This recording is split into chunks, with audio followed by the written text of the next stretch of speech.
नाशिक शहर police आयुक्तालयातील Satpur police स्टेशनच्या हद्दीमध्ये आज सकाळी साधारणतः 7:30 ते 7:45च्या सुमारास अमोल इगे या इसमाचा गळ्यावर वार करून खून झाला आणि आपण त्या संदर्भात सातपूर पोलीस स्टेशन इथे FIR देखील नोंदवला आणि या अनुषंगाने पोलिसांनी तपास सुरू केला। या संदर्भात अमोल इगे याची पार्श्वभूमी अशी होती की तो भारतीय जनता पार्टीचा सातपूर विभाग मंडल प्रभारी होते, ते मंडल प्रमुख होते ते आणि ते इंडियन रायटिंग इन्स्ट्रुमेंट कंपनीमध्ये जी युनियन आहे त्यांची महाराष्ट्र राज्य कामगार संघ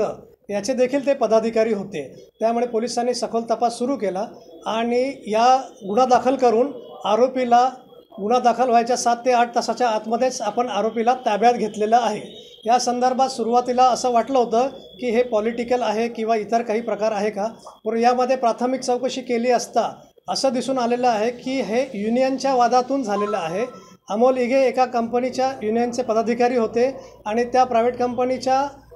युनियनमध्ये आणखीन जो आरोपी आहे बाळासाहेब बर्वे विनोद उर्फ विनायक बर्वे हे देखील ते युनियन लावण्याच्या प्रयत्नात होते आणि त्या युनियनच्या भांडणातून किंवा युनियनच्या याच्यातून जे पैसे मिळतात त्या संदर्भातील वादातून हा खून झाल्याचा आता प्राथमिकदृष्ट्या स्पष्ट होत आहे।